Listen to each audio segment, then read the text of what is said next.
नमस्कार, news and भ्युजमा यहाँहरूलाई धेरै स्वागत छ। म रोहित भण्डारी। दर्शकवृन्द, कुनै खास न्युज र त्यसमाथिको भ्युज हो न्युज एन्ड भ्युज।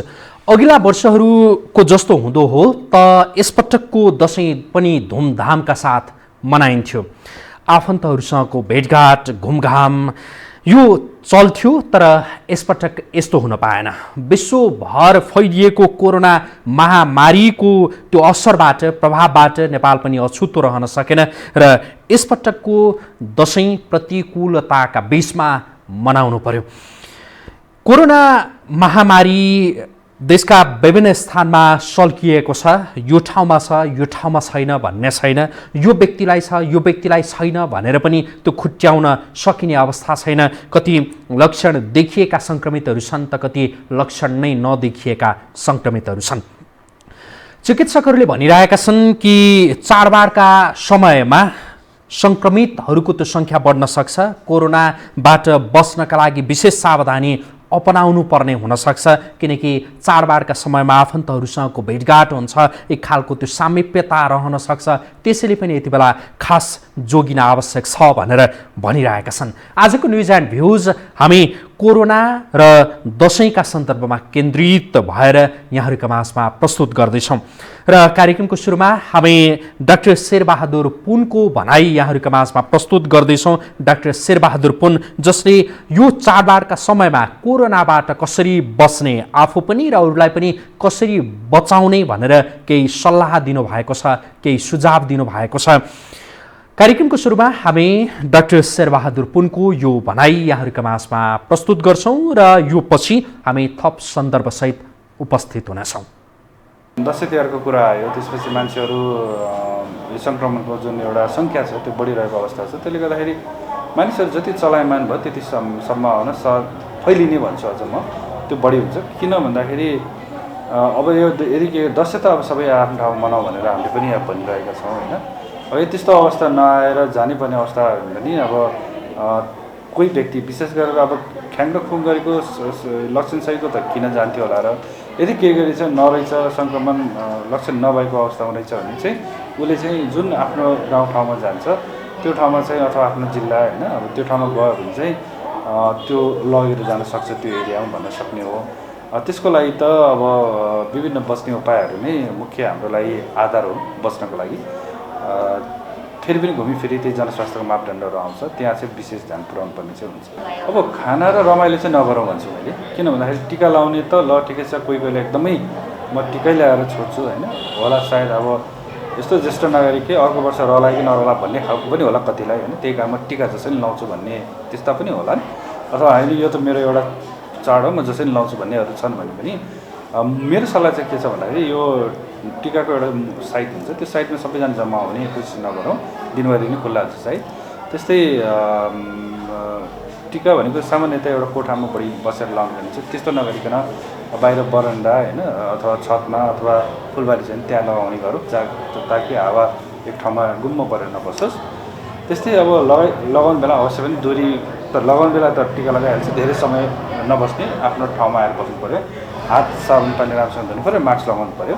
र यति मात्र होइन, अब चाड यो दसैँ भनेको चाहिँ खानेकुराको चाडबाड हो होइन, रमाइलो गर्ने हो भन्छ। त्यही कारणले गर्दा अहिले चाहिँ त्यो सँगै बसेर रमाइलो गरेर एकदम ठुल्ठुलोसँगले कुराकानी गरेर चाहिँ खानेकुराहरू नखाउँ र अब तास सास खेल्ने चलन पनि छ रमाइलोको लागि, त्यस्तो पनि नगरौँ। किन भन्दा त्यो पैसाहरू हातले यो होइन थुकले गरेर गर्ने हुन्छ, त्यो भयो भने चाहिँ रोग फैलिन सक्ने भन्ने कुराहरू आउँछ।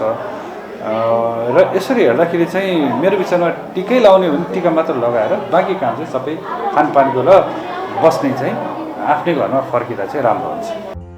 घरका मान्यजनसँग विजय दशमीको दिन टिका लगाएसँगै मङ्गलबारदेखि आफन्त कहाँ टिका लगाउने क्रम सुरु भएको छ। सामान्यतया विजय दशमीका दिन घरमा मान्यजनसँग टिका लगाएसँगै टाढा रहेका आफन्त कहाँ जाने चलन रहेको छ। विगत वर्षमा जस्तो उल्लास नरहे पनि सर्वसाधारण नजिक रहेका आफन्त कहाँ टिका लगाउन दौडधुप गरिरहेका भेटिए। अब पाहुना पासाहरू पनि आइरहने सबै कुरो हुन्थ्यो। अहिले ठ्याक्कै घर परिवारले टिका लगाएपछि अब दायाँ बायाँ पनि गइएन, कोही पनि आएनन्। आफ्नै घरमा पनि अब त्राई भएर बस्यो। त्यही हो। पोहोरतिर त पूर्णिमासम्म पनि फलो गर्ने हो। अहिले साल त कोरोना सङ्क्रमणले गर्दा अब आफैमा पनि डर छ क्या। हामी गाउँ जानुपर्ने, गाउँ गएनौँ। नजानाले अब दिदी कहाँ घरमा गइयो, दिदी कहाँ गइयो। यति हो। अब फर्किन लागेको रुममा। कोरोनाले गर्दाखेरि कोहीसँग हिमछिम गर्न, रमाइलो गर्न, मजाले बसेर रमाइलो गरेर खाउँ। मुख खाली के अरे मास नलाइकन यस्तो रमाइलो गर्न चाहिँ पाइएन। विशेष गरी ज्येष्ठ नागरिक र दीर्घरोग भएकालाई संक्रमणले चाँडै असर गर्ने भन्दै सरकारले टीका लगाउन जाँदा सावधानी अपनाउन आग्रह गरेको थियो। सर्वसाधारण पनि स्वास्थ्य जोखिमलाई मध्यनजर गरी टीकामा सहभागी भएको बताउँछन्। दसैँ अब हामीले अन्त कहीँ टिको नलाएको, एक ठाउँ मात्रै त्यहाँ माइतमा टिको लाएँ। अरू 4-5 ठाउँ छन्, अन्त नजाने। हजुर, यही डरको कारणले गर्दा नजाने भनेर।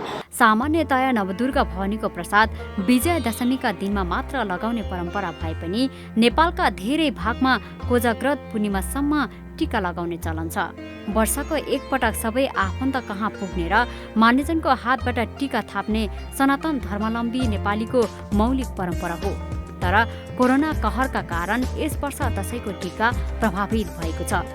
यो हो टेलिभिजनका लागि क्यामेरामा सिरज श्रेष्ठका साथमा लीलामाया ठटाल, काठमाडौँ। शरीरमा रोग प्रतिरोधात्मक क्षमता बढाउने विश्वासमा अहिले गुर्जोको खोजीमा पाल्पापासीहरू रानीमहल क्षेत्रको जङ्गल, बरागदी, तेलघा, बौगागम्बा क्षेत्रमा पुग्ने गरेका छन्। कोरोना संक्रमणको जोखिम बढ्दै गएपछि त्यहाँका स्थानीय दिनौ जसो बिहान गुर्जो पकाएर चियाको रूपमा प्रयोग गर्दै आएका छन्। फाइदा थापाएर अहिले तानसिनदेखि हामी यो रानीमहल जाने बाटोको एउटा जङ्गलमा आएर यो लिएर गएर यो इम्युनिटी पावर बढाउने हुनाले दिनको यो एक बुढी औँठा जति आफूले पनि खाने र आफ्नो परिवारले पनि खुवाउने हिसाबले हामी यहाँ सबैजना आइएको छ। कोरोना संक्रमणले रुगाखोकी, उच्च ज्वरो आउने, हात खुट्टा दुख्ने भएकाले गुर्जोको नियमित सेवन गर्न चिकित्सकहरूले पनि सुझाव दिने गरेका छन्। गुर्जोको प्रयोगले कोरोना संक्रमणलाई रोक्ने र संक्रमितलाई चाँडो निको बनाउने गुण रहेकाले पछिल्लो दिनमा यसको प्रयोग दिनहुँ बढ्दै गएको छ। जस्तै यसले चाहिँ नि विशेष गरी त अहिलेको यो स्थितिमा इम्युनिटी पावरलाई एकदम बुस्ट गर्ने काम गर्छ हैन। जसको इम्युनिटी पावर लस भइरहेको छ त्यसलाई बुस्टिङ गर्ने काम गर्छ। त्यसको साथसाथ यसले ज्वरलाई, त्यसपछि गएर आर्थराइटिसलाई जस्ता अन्य धेरै किसिमका जस्तै रक्तस्रावहरू हुन्छ त्यसको लागि ब्लडलाई चाहिँ रोक दिने काम गर्छ यसले भने। यसको चाहिँ नि एकदम औषधीय गुण, एकदम यो अमृतमय भएको कारणले यसको नामै चाहिँ नि अमृता। कोरोना संक्रमणको जोखिम बढेसँगै अहिले पाल्पाका बासिन्दा गुर्जोलाई चियाको रूपमा प्रयोग गर्न थालेका छन्। पहिले नाम मात्र सुनेको तर अहिले कोरोनाको संक्रमण बढेसँगै गुर्जोको प्रयोग गर्न थालेको स्थानीयहरू बताउँछन्। लाग्न त लाग्ला, कोरोनाहरू लाग्ला, तर पनि त्योसँग लड्ने क्षमताहरू वृद्धि गर्छ। त्यसकारण यसलाई कम्तीमा पनि यति जति बिहान मजाले धुनुहोस्, अनि त्यसलाई थिच्नुहोस् राम्रोसँग, अनि कुटेर पानीमा 2 गिलास पानीमा पकाएर 1 गिलास बनाउनुहोस्। बिहानको समयमा बिहानमा खाने गर्नुहोस्। कोरोनाको कुनै औषधि तथा खोप पत्ता नलागिरहेको बेला जडीबुटीको प्रयोग बढेको छ। रोग प्रतिरोधात्मक क्षमता कम भएका व्यक्तिहरूलाई कोरोना भाइरसले छिटो संक्रमण गर्ने भएकोले पनि गुर्जोको प्रयोगमा मानिसहरूको ध्यान गएको पाइन्छ।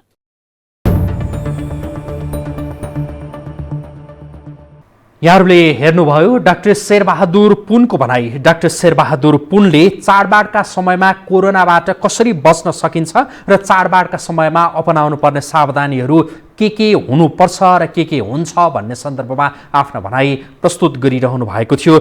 डाक्टर शेरबहादुर पुन जो एकजना विज्ञ डाक्टर हुनुहुन्छ, उहाँले दिनुभएका सल्लाह र सुझावलाई हामीले मनन गऱ्यौँ भने पनि केही हदसम्म कोरोनाबाट बच्न सकिन्छ। हुन त अन्य थुप्रै विज्ञहरूले, थुप्रै डाक्टरहरूले, थुप्रै स्वास्थ्य सेवासँग सम्बन्धित व्यक्तिहरूले सल्लाह र सुझावहरू दिइरहनु भएकै छ र तपाईँ हाम्रो स्वास्थ्यका विषयमा चिन्ता लिइरहनु भएकै छ। र चिन्ता लिइरहँदा केही चिकित्सकहरूले अर्को प्रकारको चिन्ता पनि व्यक्त गर्नुभएको छ। उहाँहरूले भन्नुभएको छ कि कोरोनाबाट बच्नका लागि र कोरोनासँग त्यो रोग प्रतिरोधात्मक क्षमता बढाउनका लागि भनेर विभिन्न खालका भिटामिनहरू प्रयोग गर्ने त्यो क्रम बढेको छ। आफू खुसी रूपमा ताकि vitamin B, vitamin C, D लगायतका जे भिटामिनहरू हुन् ती भिटामिनहरू बजारमा जाने, औषधि पसलमा जाने, माग्ने र खाने यो प्रवृत्ति बढ्दै गएको भन्दै चिकित्सकहरूले चिन्ता व्यक्त गर्नुभएको छ। चिकित्सकहरूको भनाइ छ कि यसरी आफू खुसी रूपमा आफूलाई अहिले मन लाग्यो अहिले, भरे मन लाग्यो भरे, जति बेला मन लाग्छ त्यति बेलै जाने र ती र त्यस्ता भिटामिनहरू मागेर त्यसको सेवन गर्ने यो प्रवृत्ति ठिक होइन। जथाभावी रूपमा भिटामिन भनेर सेवन गर्दा यसले साइड इफेक्ट त्यो निम्त्याउन सक्छ, यसबाट अरू नकारात्मक असरहरू, नकारात्मक प्रभावहरू देखिन सक्छन्। त्यसैले पनि डाक्टरहरूको सल्लाह बेगर ती र त्यस्ता भिटामिनहरू भनेर औषधि पसलमा गएर नलिनु होला भनेर चिकित्सकहरूले भनेका छन्। वास्तवमा चिकित्सकहरूले यो भिटामिनका सन्दर्भमा के भनेका छन्, अबका क्रममा हामी चिकित्सकहरूसँग हामीले कुराकानी गरेर तयार गरेको यो रिपोर्ट यति बेला यहाँहरूको माझमा प्रस्तुत गर्छौँ र यो रिपोर्ट पछि हामी अन्य थप सन्दर्भसहित उपस्थित हुनेछौँ। कोरोना भाइरस संक्रमण फैलिरहँदा रोग प्रतिरोधात्मक क्षमता बढाउन भन्दै सर्वसाधारण विभिन्न किसिमका भिटामिन सेवन गरिरहेका छन्। पछिल्लो 2-3 महिना यता यी औषधिको बिक्री अप्रत्याशित रूपमा बढेको विक्रेताहरू बताउँछन्। रोग प्रतिरोधात्मक क्षमता बढाउन सहयोगी हुने विश्वासमा यसप्रति आकर्षण बढेको उनीहरूको भनाइ छ। मान्छेहरू यो दिनु भनेर आउनुहुन्छ हैन, त्यसले खासै इफेक्ट गर्दैन होला सायद। त्यस्तै हो भन्दा नि मान्छेहरूले यसले गर्दाखेरि इम्युनिटी बढ्छ भन्ने कारणले गर्दाखेरि हैन त्यसको सेल्स राम्रै छ अहिले। भिटामिनले मानव शरीरको रोग प्रतिरोधक क्षमता कायम राख्न सहयोग गर्ने कुरामा दुईमत छैन, तर बिकेको सल्लाह नलिई प्रयोग गर्दा नोक्सान गर्ने चिकित्सक बताउँछन्। आवश्यकता भन्दा बढी भिटामिनको प्रयोग पनि शरीरका लागि हानिकारक हुने उनीहरूको भनाइ छ। आवश्यक भन्दा बढी भयो भने पक्कै पनि कुनै पनि कुरा राम्रो हुँदैन। त्यसले गर्दाखेरि चाहिँ यदि प्रयोग गर्नुहुन्छ भने कमसेकम एकपटक चाहिँ उहाँसँग सरसल्लाह लिएर नै प्रयोग खाँदाखेरि चाहिँ राम्रो हुन्छ। कोरोना संक्रमणबाट जोगिने वा मुक्त हुने नाममा लहलहीमा लागेर विभिन्न औषधि प्रयोग गर्नु निश्चय पनि राम्रो होइन। जथाभावी रूपमा आफू खुसी औषधि प्रयोग गर्दा यसले दीर्घकालीन रूपमा गर्न सक्ने असरलाई समेत ख्याल राख्नुपर्छ। यो हो टेलिभिजनका लागि क्यामेरामा सिरज श्रेष्ठका साथमा लीलामाया ठटाल, काठमाडौँ।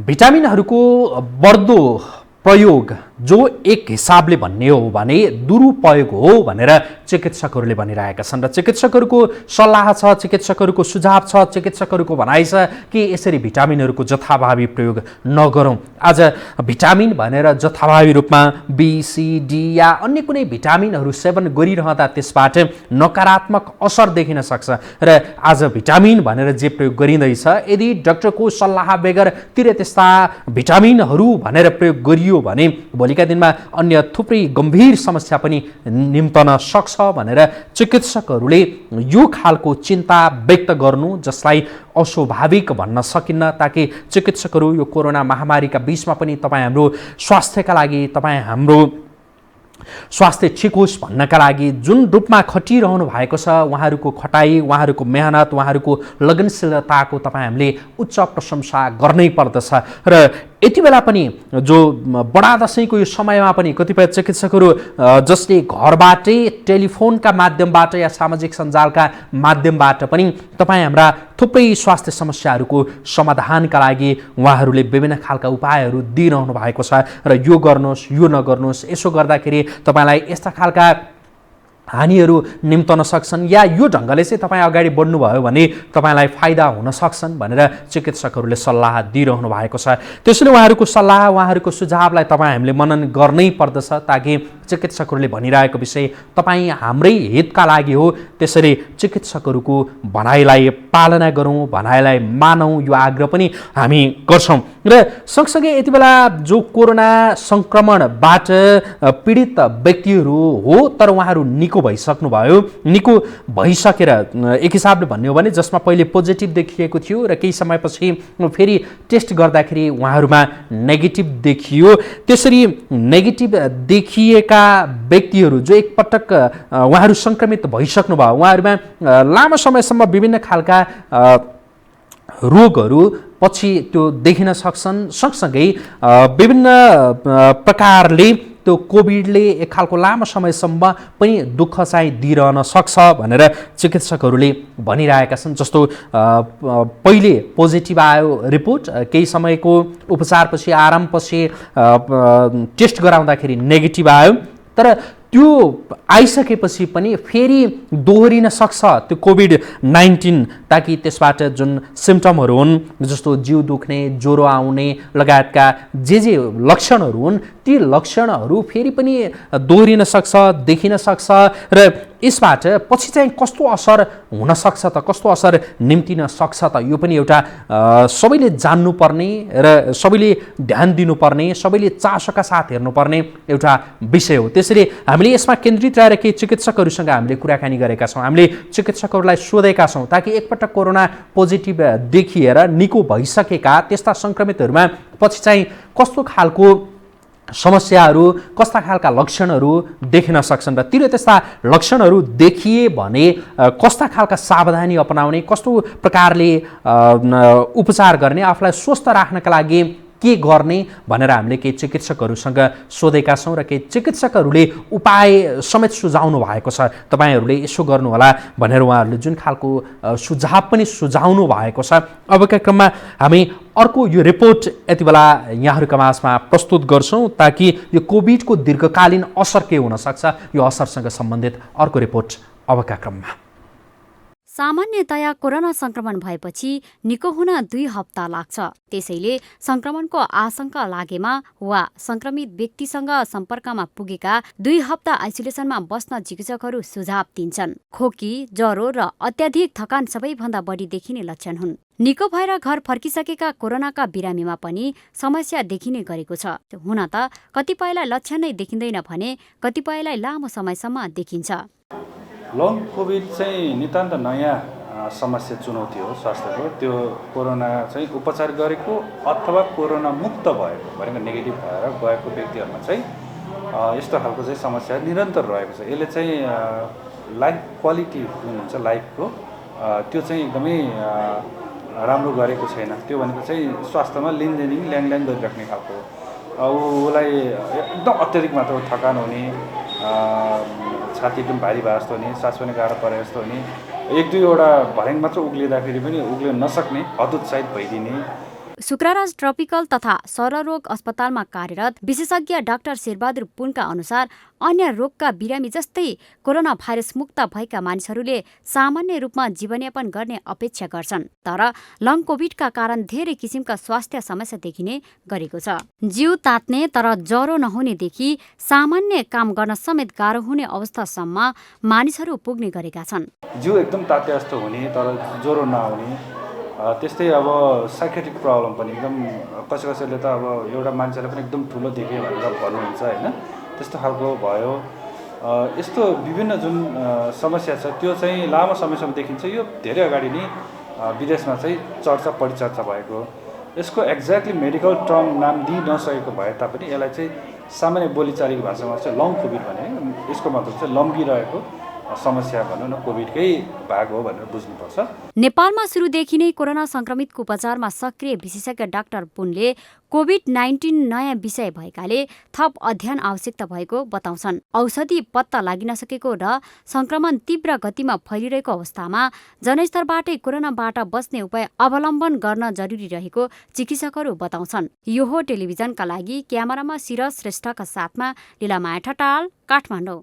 कोरोनाका लागि अत्यावश्यक आधारभूत उपचार सेवा निःशुल्क उपलब्ध गराउनु सरकारको दायित्व हो। स्वास्थ्य सम्बन्धी हक संविधानको भाग 3 मौलिक हक र कर्तव्य अन्तर्गत धारा 35मा नागरिकलाई राज्यबाट आधारभूत स्वास्थ्य सेवा निःशुल्क प्राप्त गर्ने हक हुने र कसैलाई पनि आकस्मिक स्वास्थ्य सेवाबाट वञ्चित नगरिने परिभाषित गरेको छ। सर्वोच्च अदालतले पनि कोरोना परीक्षणका नाममा शुल्क नलिन सरकारका नाममा आदेश जारी गरेको थियो। सरकारले जनताको स्वास्थ्य सुरक्षामा झनै ध्यान दिनुपर्ने बेलामा सरकार आफै पन्छिएको छ। अब संक्रमित आफैले PCR परीक्षणदेखि उपचारसम्मको खर्च बेहोर्नु पर्नेछ। सरकारी तथा निजी दुवै अस्पतालले परीक्षण भर्ना र उपचार बापत शुल्क लिनेछन्। तर उल्लेखित व्यक्तिहरूले कुनै बिमा कम्पनीबाट कोरोना बिमा गरेको भएमा परीक्षण र उपचार खर्च निजको बिमा रकमबाट बेहोरिनेछ।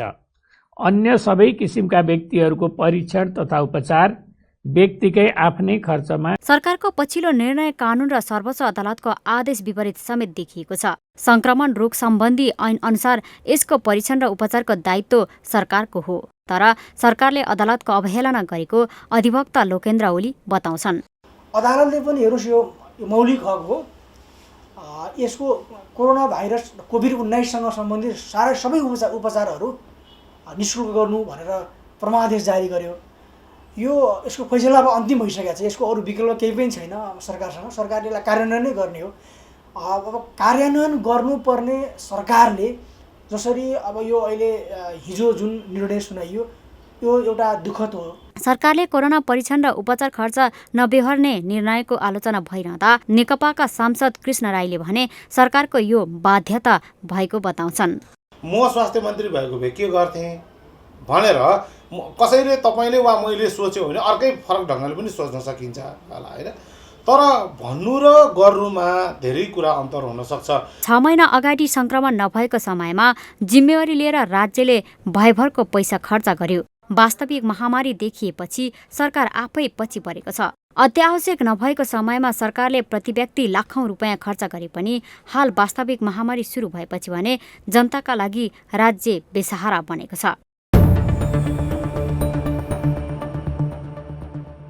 कोभिडले लामो समयसम्म कुन ढङ्गले त्यो सताउन सक्छ भन्ने विषयमा केन्द्रित रहेर तयार गरिएको रिपोर्ट यहाँहरूका माझमा हामी प्रस्तुत गर्दैछौँ। अबका क्रममा अलि एउटा फरक सन्दर्भ यहाँहरूका माझमा हामी प्रस्तुत गर्दैछौँ। हुन त कोरोनासँगै सम्बन्धित विषय हो यो पनि कि नास्ट जसले एउटा रोबोट तयार गरेको छ र त्यो रोबोटले चाहिँ सेनिटाइजर, मास्क लगायतका ती सामग्रीहरू प्रदान गर्दछ। यो नास्ट जो नेपालमा यो विज्ञानको क्षेत्रमा काम गरिरहेको एउटा संस्था हो। यसले तयार गरेको रोबोट कस्तो हो, के हो भन्ने विषयमा हामीले एउटा सामग्री तयार गरेका छौँ ताकि नास्टले विभिन्न खालका कामहरू गरिरहेको छ विज्ञान का क्षेत्रमा।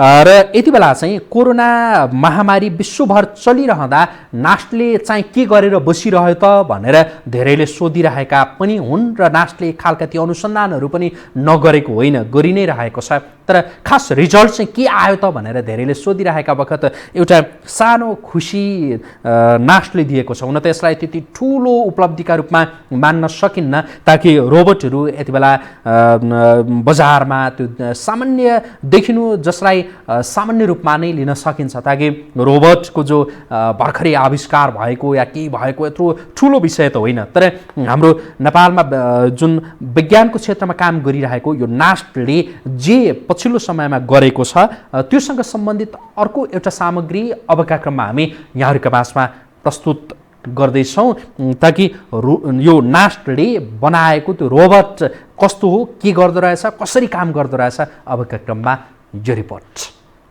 कोरोना संक्रमण फैलिरहेको बेला नेपाल विज्ञान तथा प्रविधि प्रज्ञा प्रतिष्ठान नास्टले यान्त्रिका कोरोना कम्प्याक्ट निर्माण गरेको छ। यसले कार्यालयमा पस्दा वा निस्कँदा हात जोडेर अभिवादन गर्ने, मास्क लगाएको नलगाएको छुट्याउने र नलगाएकोलाई मास्क दिने, सेनिटाइजर दिने लगायतको काम गर्नेछ।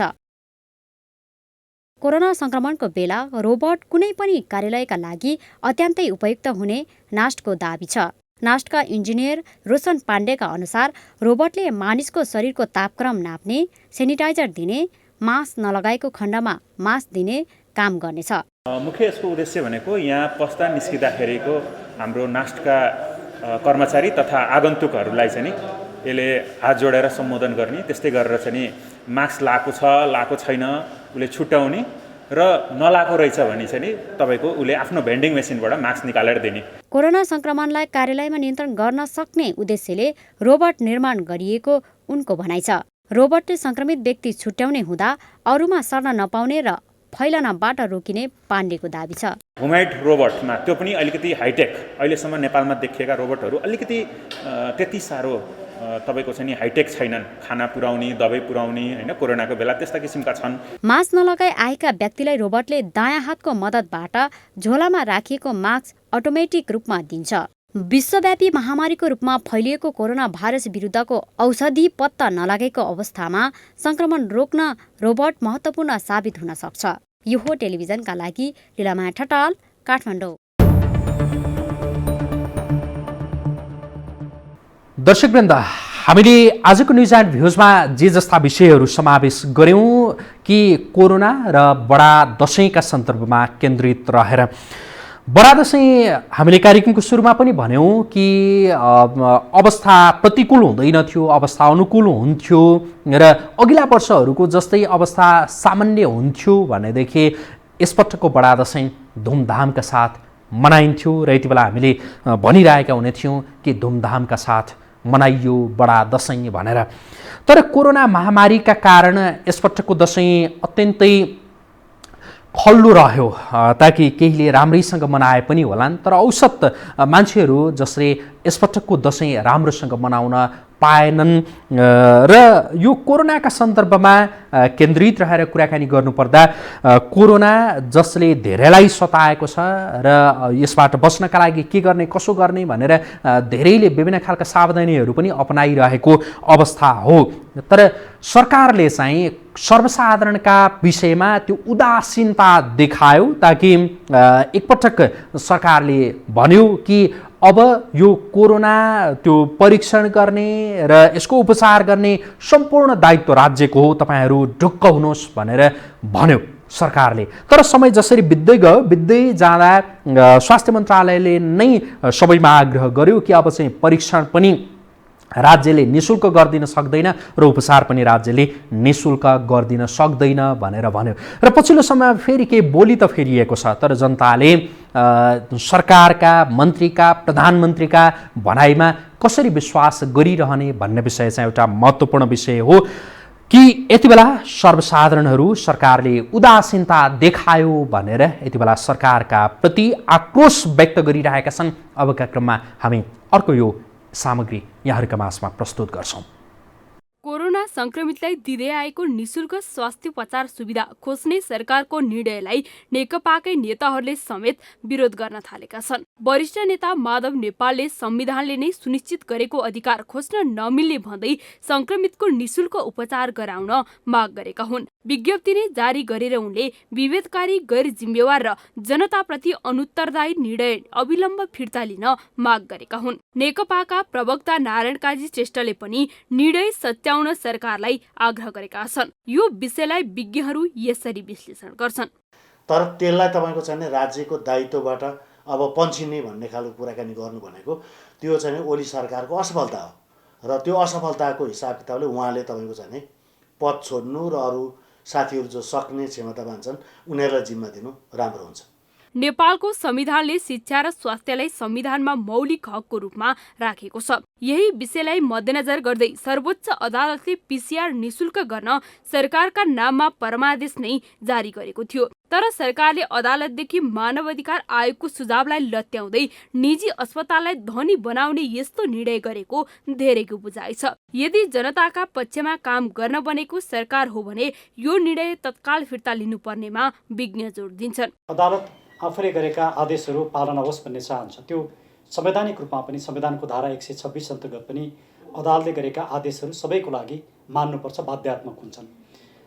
तर सरकारका प्रवक्ताले त्यहाँ के भनिरहनु भएको थियो भने समय र परिस्थितिमा आएको परिवर्तन सँगसँगै सबै अदालतका आदेशहरू मान्न नसकिने पनि हुन्छ भन्ने कुरा उहाँले राख्नु भएको थियो। वास्तवमा अदालतका आदेशहरू अहिले यो कोभिडको कन्टेक्स्टमा आएका आदेशहरू कोभिड समाप्त भइसकेको छैन। अभिभावकको भूमिकामा रहनुपर्ने सरकारले नै संकटको बेला यसरी हात झिकेपछि नागरिक चिन्तित देखिएका छन्। एकातिर आयस्रोतको माध्यम छुट्दै जानु र अर्कातिर राज्यबाट अभिभावकत्व पनि प्राप्त नहुँदा सर्वसाधारण मारमा परेका हुन्। तर पनि सरकार नागरिकको हितमा भन्दा पनि अनियमितता, भ्रष्टाचार र माफिया पुस्ने काममा रमाउँदै आएको छ। यो टेलिभिजनका लागि कान्तिने उपानेको रिपोर्ट। विश्व कोरोना भाइरसको महामारीबाट गुज्रिन थालेको 10 महिना पूरा हुनै लाग्दा पनि न त यसको औषधि पत्ता लागेको छ न खोप नै बन्न सकेको छ। विश्वका विभिन्न मुलुक खोप तथा औषधिको परीक्षणमा निरन्तर लागिरहेकै छन्। कोरोना संक्रमण हुन नदिन वा भइसकेपछि पनि त्यसबाट मुक्ति पाउन रोग प्रतिरोधी क्षमता उच्च हुनुपर्ने अनुसन्धानले देखाएका छन्। कोरोना संक्रमण बढिरहँदा रोग प्रतिरोधी क्षमता बढाउन नेपालमा जडीबुटीको प्रयोगमा आकर्षण बढेको छ।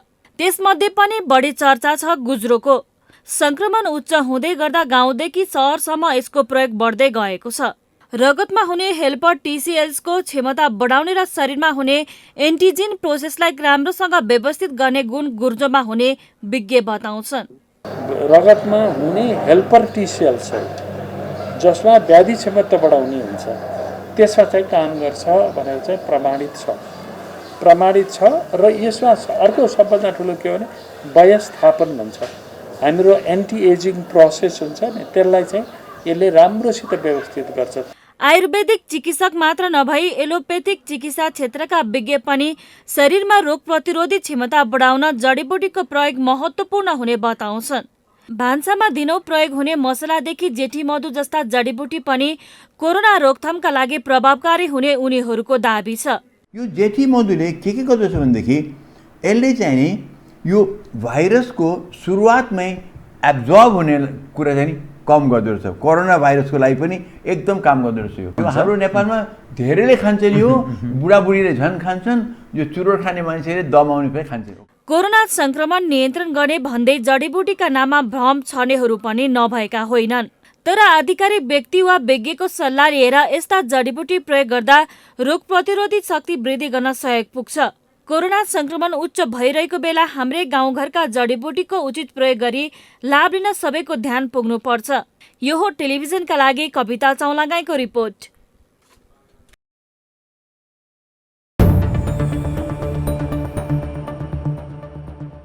दर्शकवृन्द, यिनै सामग्रीहरूका साथमा आजका लागि हामी न्युज एन्ड भ्युज यही सक्छौँ र यहाँहरूले जसरी यो बडा दसैँ मनाइरहनु भएको छ, यहाँहरू सुरक्षित तवरले बडा दसैँ मनाउनु होला ताकि कोरोना महामारी विश्वभर फैलिएको छ र यसबाट नेपाल पनि अछुतो रहेको छैन र तपाईँ हामीलाई पनि यो महामारीले सताएको अवस्था छ। त्यसैले सुरक्षित तवरले बडा दसैँ मनाउनका लागि आग्रह गर्दै आजका लागि हामी न्युज एन्ड भ्युज यही सक्छौँ।